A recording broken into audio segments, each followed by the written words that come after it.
नमस्कार। सस्य Shyamala news channel में आपका स्वागत है। आज हमारे साथ बातचीत करने के लिए एक शिक्षाविद डॉक्टर अनिल कुमार राय जी हैं, जो right to education forum Bihar के संयोजक भी हैं। इनसे हम शिक्षा के स्तर पर और बिहार में शिक्षा के सुधार का क्या गुंजाइश है, उस पर चर्चा करेंगे। सर नमस्कार, आपका सस्य श्यामला मैगजीन में स्वागत है। नमस्कार सर, बिहार में प्राथमिक शिक्षा की क्या स्थिति है? प्राथमिक शिक्षा की स्थितियों को आप कई पैमानों पर आप देख सकते हैं। एक तो जो भौतिक रूप से है और एक जिसको गुणवत्ता कहते हैं उस स्तर पर है। कि भौतिक रूप से जब हम शिक्षा की स्थिति को देखते हैं तो लगभग 75,000 यहाँ पर स्कूल्स हैं और एक अध्ययन के अनुसार 75,555 स्कूल्स यहाँ पर हैं बिहार में बिहार सरकार के अनुसार। लेकिन यह वास्तविक संख्या नहीं है। वास्तविक संख्या उसकी कि कई स्कूल को आपस में मर्ज कर दिया गया है, जिसकी घोषणा नहीं की गई है। तो इस तरह वास्तविक संख्या 75,000 से 75,555 से कम हो जाती है। जबकि एक अध्ययन के अनुसार 2025 तक बिहार में बढ़ती जनसंख्या की आवश्यकता की पूर्ति के लिए 62,000 स्कूल की और आवश्यकता थी। नहीं, 75,000 के अलावा कि 62,000 स्कूल की और आवश्यकता थी। इसके बावजूद कि कई स्कूल लगातार या घोषणा करके बंद किए गए हैं। 1773 स्कूल एक बार बंद किए गए, 1800 स्कूल एक बार बंद किए गए, 2400 स्कूल अभी बंद किए जाने की घोषणा है, 8,000 कुछ सौ स्कूल के बंद होने की लिस्ट तैयार कर ली गई है। इस तरह लगातार कि एक समय था कि स्कूल बढ़ रहे थे या इस पॉलिसी पर काम किया जा रहा था कि एक एक बच्चे तक हमको स्कूल को पहुंचा देना है, शिक्षा को पहुंचा देना है। अब उस पॉलिसी को विड्रॉ किया जा रहा है, उससे हम वापस लौटा जा रहा है, स्टेट वापस लौट रहा है कि अब बच्चे का काम है कि वो अपना स्कूल तक पहुंच बनाए, स्कूल तक वह पहुंचे। और इसमें नई शिक्षा नीति 2020 जो है, राष्ट्रीय शिक्षा नीति 2020, वह इसके लिए उसने पृष्ठभूमि तैयार की है और उसमें स्पष्ट कहा गया है कि सरकार सबका वित्त पोषण नहीं हो सकता है। और इसके कारण सारे स्कूलों को धीरे धीरे बंद किया जा रहा है। दूसरे स्टेट में तो बहुत ज़्यादा संख्या में बंद किया जा रहा है। अभी उत्तर प्रदेश में आपने सुना कि 27,000 स्कूल्स को बंद करने की घोषणा हुई। बाद में वो शोर शराबा हुआ तो उसको अभी विड्रॉ किया गया है, अभी रोक दिया गया है, लेकिन उसको बंद होने से रोका नहीं जा सकता है। मध्य प्रदेश में अभी बिहार, बंगाल, उत्तर प्रदेश और मध्य प्रदेश, इन चारों राज्यों को मिलाकर के मध्य प्रदेश में सबसे ज़्यादा स्कूल्स थे। 1 लाख से ज़्यादा स्कूल्स थे। और वहाँ के अखबारों में के माध्यम से यह खबर मिली कि 1 लाख विद्यालयों को बंद करके 10,000 अच्छे विद्यालय खोले जाएंगे। अब 90% विद्यालयों को बंद करके किन बच्चों की वहाँ तक पहुँच बन पाएगी? तो इस स्थिति पर मतलब सरकार अपने को विड्रॉ कर रही है शिक्षा देने से। लेकिन राइट टू एजुकेशन है कि वह स्पष्ट कह नहीं सकती है कि हम तुमको नहीं पढ़ाएंगे। इसलिए वह दूसरे तरीकों को अपना रही है कि स्कूल को बंद करके तुमको आने जाने का भाड़ा दे देंगे, हॉस्टल खोल देंगे, हम डिजिटल एजुकेशन दे देंगे, हम ऑनलाइन एजुकेशन दे देंगे, हम वगैरह वगैरह के माध्यम से यह सब जो माया पसारना है कि जो आप कल्पना कीजिए कि क्लास 3 से डिस्टेंट एजुकेशन के लिए व्यवस्था की गई है। क्लास 3 का बच्चा टीचर के सामने बैठ कर के ठीक से जो नहीं पढ़ पाता है, और डिस्टेंट एजुकेशन में कैसे पढ़ेगा? टीवी के सामने बैठ कर के और मोबाइल और स्क्रीन के सामने बैठ कर के। तो सारी चीज़ें अब बहुत निराशाजनक ढंग से विड्रॉ हो रही हैं, जिसमें जो समर्थ वर्ग है आर्थिक रूप से, या जो एक स्तर तक जो आगे बढ़ गया है, वे तो अपने बच्चे को, जो धनी लोग हैं वे अपने बच्चे को पढ़ा लेंगे, जो बुद्धिजीवी वर्ग हैं, आर्थिक दृष्टि से कमज़ोर हैं, वे भी किसी तरह खींच तान करके अपने बच्चों को पढ़ा लेंगे या निजी विद्यालयों में पढ़ा लेंगे। लेकिन जो कमज़ोर वर्ग है और जो सदियों से पिछड़ा हुआ है, जिसको सबसे ज़्यादा ज़रूरत थी उनको आगे लाने की, इसलिए भी ज़रूरत थी कि देश उसके साथ आगे बढ़े। आपका 75% 60% जनसंख्या पिछड़ी हुई रह जाएगी तो आप क्या विकास की उम्मीद कर सकते हैं? तो उनको आगे लाने की भी ज़रूरत थी। निश्चित रूप से जो कमज़ोर वर्ग है, आर्थिक रूप से, सामाजिक रूप से, शारीरिक रूप से, लैंगिक रूप से, वे सारे वर्ग के लोग यह जो पॉलिसी चल रही है उसमें पिछड़ते चले जाएंगे और उनके लिए कोई संवेदना, कोई चिंता, कोई व्यवस्था नहीं की जा रही है। यह बहुत ही चिंताजनक बात है और कोई सुनने वाला नहीं है। तो इस नीति के अनुसार सर सीधा यह कहा जा सकता है कि निजी विद्यालयों को बढ़ावा दिया जा रहा है सरकार की ओर से। एकदम निश्चित रूप से निजी विद्यालयों को, आप राष्ट्रीय शिक्षा नीति 2020 में आप देखेंगे यह पंक्ति लिखी हुई है कि निजी विद्यालयों की सामाजिक भूमिका को नकारा नहीं जा सकता है। यह पंक्ति लिखी हुई है और उनको समर्थन किया जाना चाहिए, उनके एफिलिएशन में और उनके नियमन में छूट दी जानी चाहिए, यह उसमें स्पष्ट लिखा हुआ है। और इसके साथ ही स्पष्ट लिखा हुआ है कि सरकारी विद्यालयों को निजी विद्यालयों के साथ मिलकर के काम करना चाहिए। सर विद्यालय को कम करने की हो रही है, उसमें गरीब बच्चों में खासकर लड़कियों की तो शिक्षा कि घोर अभाव हो जाएगा और वो लड़कियां पढ़ना कहाँ से संभव कर पाएंगी? निश्चित रूप से जिन वर्गों को हम लोग कमज़ोर वर्ग कहते हैं या वंचित वर्ग कहते हैं, उसमें लड़कियां और महिलाएं भी हैं।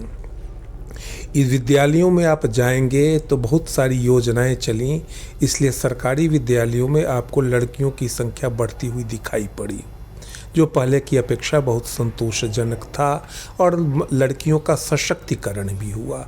गांवों में और कस्बों में लड़कियां साइकिल पर चढ़ कर के घूमती हुई आपको झुंड दिखाई पड़ रही थी। यह साइकिल योजना की भी देन थी।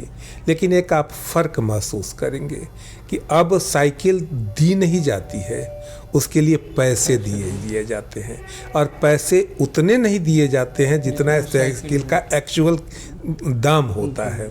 परिणाम यह होता है कि वह उस घर के लोग, उसके पिता साइकिल खरीदते नहीं हैं बल्कि रसीद जमा करते हैं और दूसरी साइकिल दिखा देते हैं, चाहे ये करते हो। सरकार को रसीद से मतलब होता है। इसलिए अब आप लगातार देखेंगे कि लड़कियों की संख्या, साइकिल पर घूमने वाली लड़कियों की संख्या कम होती चली जा रही। एक बात यह।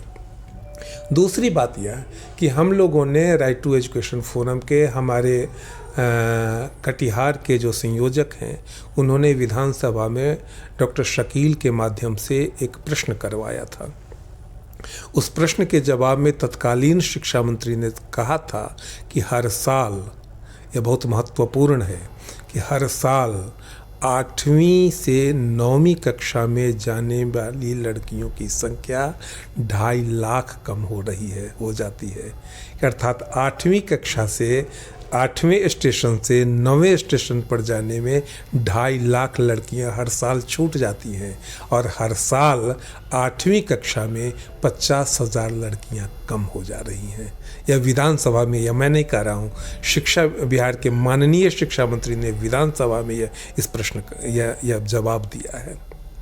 तो निश्चित तो इसके कई कारण हैं, हम लोगों ने कई जगह इसके लिए बातचीत की। तो एक तो यह कारण है कि स्कूल की दूरी जो प्रमुख रूप से उभर करके सामने आई।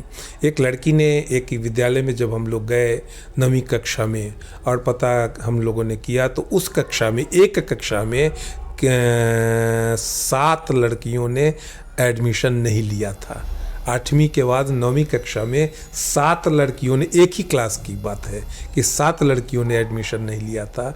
और वह जो मेन कॉज जो बताया था, उन्होंने कहा था कि बीच में वीरान हो जाता है और छेड़छाड़ के डर से ऐसो कई हमारी कई साथियों ने आना ऐसो बंद कर दिया है, या उनके गार्जियन ने उनको स्कूल भेजना बंद कर दिया है। तो यह महत्वपूर्ण हो जाता है कि उनके घर के नज़दीक स्कूल हो, तभी वह स्कूल के साथ जुड़ सकती है, चाहे कमज़ोर वर्ग का कोई भी आदमी जुड़ सकता है। एक योजना शुरू की गई कि हर पंचायत में माध्यमिक मतलब 10th तक है सो स्कूल चलेंगे। जो 10th तक स्कूल चल रहे हैं इतने दिनों के बाद, जो अमूमन उत्क्रमित करके है सो स्कूल बनाए गए, कि आज भी आप देखेंगे कि उन विद्यालयों में शिक्षक नहीं हैं। अभी भी सभी विषयों के शिक्षक नहीं हैं, उनके हेडमास्टर नहीं हैं।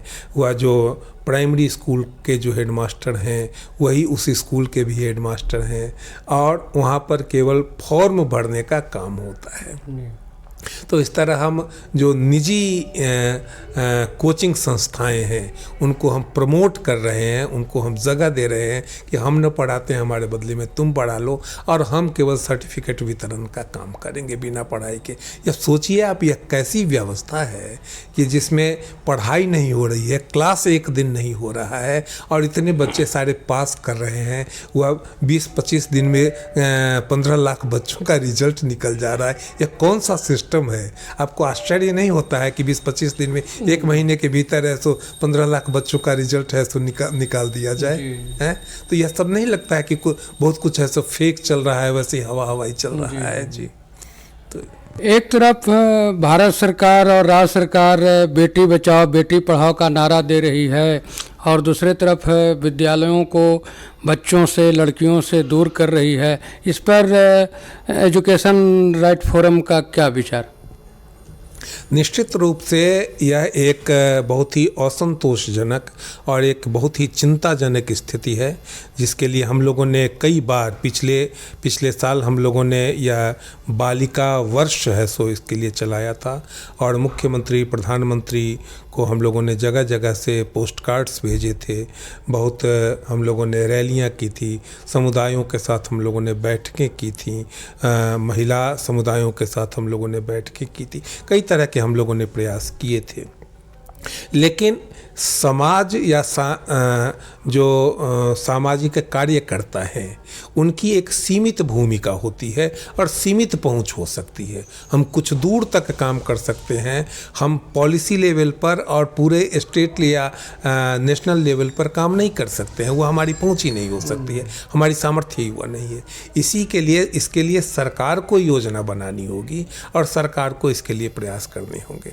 आप जब सरकारी कर्मचारियों या अधिकारियों से मिलेंगे तो वे संतोषपूर्वक आपको संतुष्ट कर देंगे कि बहुत सारी योजनाएं चल रही हैं और बहुत सारे काम हो रहे हैं। लेकिन इसके बावजूद जो स्थिति है वो आप देख रहे हैं कि एक तरफ सरकार यह कह रही है कि सारे बच्चे स्कूल में इनरोल्ड हैं, तो वे कौन बच्चे हैं जो ढाबा पर काम कर रहे हैं, वे कौन बच्चे हैं जो टेम्पो में काम कर रहे हैं, वे कौन बच्चे हैं जो हमारे आपके उसके घर में सफाई कर रहे हैं या नौकर बने हुए हैं। तो वास्तविकता कुछ दूसरी है, आंकड़े कुछ दूसरे हैं कि सरकार कहेगी कि सब कुछ चंगा चंगा सा है। तो इसमें ज़रूरत है कि जो राजनीति के शीर्ष पर और ब्यूरोक्रेसी के शीर्ष पर जो लोग बैठे हुए हैं उन लोगों में वह संवेदना होनी चाहिए कि जो कमज़ोर वर्ग है, वह चाहे वह लड़कियों का हो, चाहे दलितों का हो, चाहे आदिवासियों का हो, चाहे दिव्यांगों का हो, कि ऐसे जो कमज़ोर वर्ग हैं उन कमज़ोर वर्गों के लिए, उनको आगे लाने के लिए, उनके सशक्तिकरण के लिए एक पॉलिसी बनाई जाए। वह उस पॉलिसी में संवेदनशीलता हो।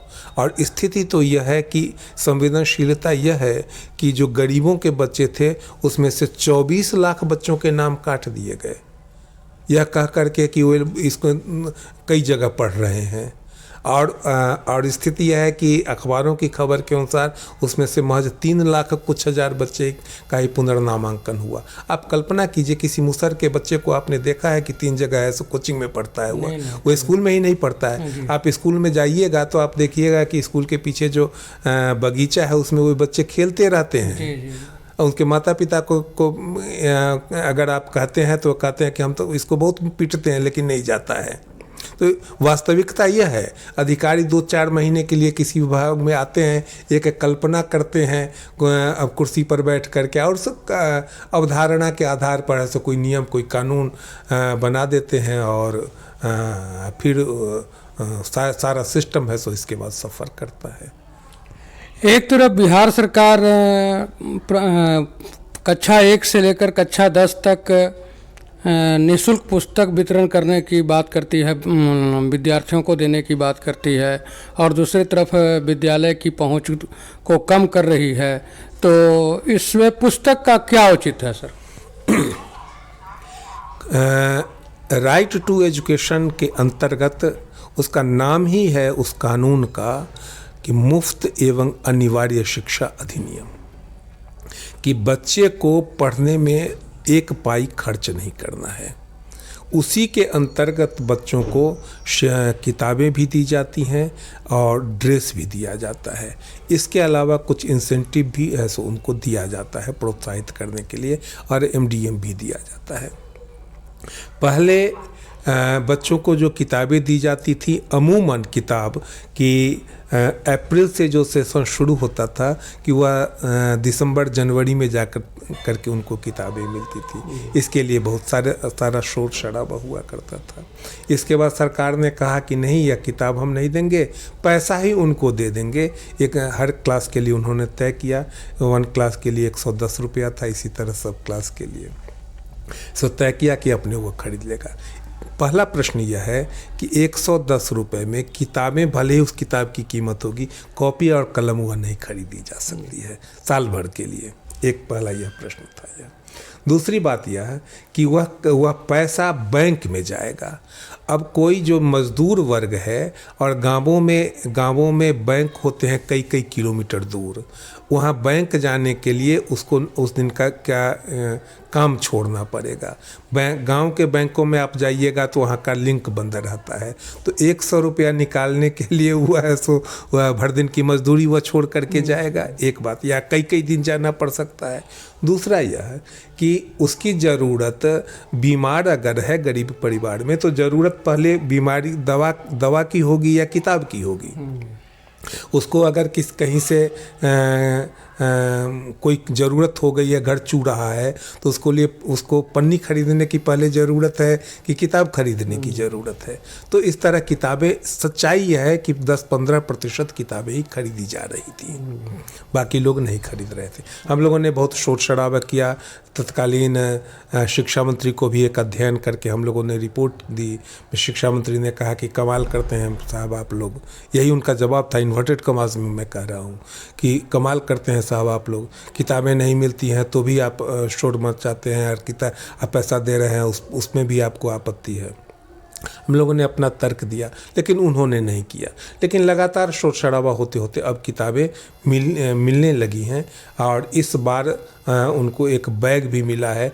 उसमें क्या अनियमितता है यह अलग प्रश्न है, लेकिन इस बार जा कर के उनको बहुत ज़्यादा लेट नहीं हुआ, किताबें भी मिली हैं और बैग वगैरह भी, उसके साथ कॉपी पेंसिल वगैरह भी है, सब मिली है। अभी सर आपने कहा कि जो महादलित लोग हैं, जैसे मुसहर है, पासी है, इनके बच्चे विद्यालय नहीं जा कर के कैंपस के बाहर खेलते रहते हैं, तो इसके गार्जियन को जागरूक करने के लिए राइट टू एजुकेशन फोरम का क्या कार्यक्रम है? हम लोग उन समुदाय के लोगों के बीच जा करके, हमारे जो ज़िले के कन्वीनर्स हैं कि वे लगातार बैठ के करते रहते हैं, उनके साथ बातचीत करते रहते हैं, उनको उदाहरण देते रहते हैं, उनके ही समुदाय के लोगों से उदाहरण देते रहते हैं कि जिसने पढ़ाई लिखाई की वह किस तरह थोड़ा सा अच्छा जीवन जी रहा है, कैसे वह बेहतर हो गया है, भले ही उसको सरकारी नौकरी नहीं मिली है तो भी। तो इन उदाहरणों का कुछ प्रभाव भी पड़ता है। लेकिन फिर वही उसी बात को मैं दोहराता हूँ कि हम लोगों का जो अप्रोच होता है वह कुछ खास लोगों तक कुछ दूर तक ही हो पाता है। हम पूरे प्रदेश में या पूरे देश में हमारी पहुँच नहीं हो सकती है। यह एक्चुअली सरकार की ही जवाबदेही है। सरकार ने यह जवाबदेही अब शिक्षकों पर लाद दी है कि शिक्षक है सो अब लाएंगे बच्चों को। अब शिक्षकों को 9 बजे उपस्थित भी हो जाना है। शिक्षक तो अलग ही परेशानी में त्राही कर रहे हैं। वह तो उसके लिए तो आपको अलग से आपको इंटरव्यू लेना चाहिए कि उनकी क्या परेशानी है और क्या उनके साथ दमन हो रहा है और किस तरह परेशान किया जा रहा है, और शिक्षक ही नहीं पूरे शिक्षा विभाग को किस तरह परेशान किया जा रहा है। टोला सेवक जो हैं, जो इसी बात के लिए नियुक्त हुए थे कि वे बच्चों को लाएंगे और घर पर बच्चों को पढ़ाएंगे, उन पर कोई जवाबदेही नहीं है। मैंने एक अधिकारी से जब बात की इसके लिए कि टोला सेवकों को आपको सक्रिय करना चाहिए, तो उन्होंने बड़े इत्मीनान से कहा कि ऐसो उनकी बात मत कीजिए, वह राजनीतिक पोस्ट है। और शिक्षक चूँकि राजनीतिक पोस्ट नहीं है, इसलिए शिक्षकों को उनके घर घर से जा कर के लाना है। बच्चा लीची और आम के बगीचे में खेल रहा है और नहर के किनारे खेल रहा है, तो उसके पीछे वो भाग रहा है और उसको दौड़ करके पकड़ना है उसको। लेकिन जो इसी बात के लिए नियुक्त हुआ है उसकी जवाबदेही नहीं है, वह राजनीतिक पोस्ट है, वह वोट जुटाने का काम करेगा। तो यह स्थिति है। सारी चीज़ें आपको भटक गई हैं। 2 चीज़ें अगर हो जाएं, या मैं बराबर कहता हूँ 2 बातें कि हो जाएं तो 80% शिक्षा बेहतर हो जाएगी ऑटोमेटिक। पहली यह कि समान स्कूल प्रणाली लागू हो जाए। समान स्कूल प्रणाली का यह अर्थ नहीं है कि सारे स्कूल एक तरह के हो जाएंगे या प्राइवेट स्कूल खत्म हो जाएंगे, यह कॉन्सेप्ट ही नहीं है। या समान स्कूल का अर्थ होता है कि हर स्कूल में मिनिमम इतनी चीज़ें, इंफ्रास्ट्रक्चर या साधन रहेंगे, इतने टीचर, इस तरह की व्यवस्था अमुक जो राइट टू एजुकेशन में बताया गया है कि वह सारी व्यवस्था मिनिमम से ज़्यादा हो सकती हैं, मिनिमम इतनी व्यवस्था रहेंगी कि साधनहीन विद्यालय नहीं होंगे। एक बात यह, जो हमारे अधिकांश विद्यालय अभी भी साधनहीन हैं। दूसरा कि पड़ोस के विद्यालय की अवधारणा, पड़ोस के विद्यालय को निजी स्कूल पर भी लागू किया जाना चाहिए कि जो निजी स्कूल यहाँ से 40 किलोमीटर दूर से बच्चे लाते हैं, कि वह नहीं कि इस एरिया में निर्धारित है हुआ अभी भी कि इस एरिया में बसने वाले जितने लोग हैं उन लोगों के बच्चे इसी स्कूल में पढ़ेंगे, दूसरे स्कूल में नहीं जा सकते हैं वे। कि अगर मुखिया जी का बच्चा इसी स्कूल में पढ़ेगा, अगर बीडीओ साहब का बच्चा इसी स्कूल में पढ़ेगा, अगर डॉक्टर साहब का बच्चा इसी स्कूल में पढ़ेगा, या किसी अधिकारी साहब का बच्चा इसी स्कूल में पढ़ेगा, लाचारी है उसकी, तो स्वाभाविक है कि वह स्कूल अपेक्षाकृत बेटर हो जाएगा, कि बहुत ख़राब स्थिति में नहीं रहेगा। तो इस तरह हमारे 80%, बहुत पिछड़े हुए इलाकों में कुछ कमज़ोर स्कूल हो सकते हैं, लेकिन हमारे 80% स्कूल स्वाभाविक रूप से अच्छे हो जाएंगे, क्योंकि अभी वहाँ पर गरीबों के बच्चे पढ़ रहे हैं, सब वहाँ पर वंचितों के बच्चे पढ़ रहे हैं, जिनके लिए केवल वोट की बातें होती हैं, जिनके उत्थान की बातें नहीं होती हैं, जो कि एजुकेशन बेसिक चीज़ है उत्थान के लिए। इसीलिए उनके स्कूल को, उनके एजुकेशन को बेटर बनाने की चिंता नहीं की जाती है। तो यह 2 बातें अगर लागू हो जाएं कि समान स्कूल प्रणाली और पड़ोस के विद्यालय में प्राइवेट स्कूल्स भी हों, तो हमारे 80% स्कूल ऑटोमेटिक अच्छे हो जाएंगे और एक दूसरी तस्वीर है सो बन जाएगी। जी, आपको परिचय? मेरा नाम डॉक्टर अनिल कुमार रॉय है। मैं right to education forum Bihar का संयोजक हूँ। अभी आप डॉक्टर राय के द्वारा बताए गए शिक्षा की क्या स्थिति है, धीरे धीरे सरकार कैसे गुमनाम तरीके से विद्यालयों की संख्या कम कर रही है, इसको सुन रहे थे। आप सस्य श्यामला न्यूज़ को सब्सक्राइब करें, फॉलो करें। धन्यवाद।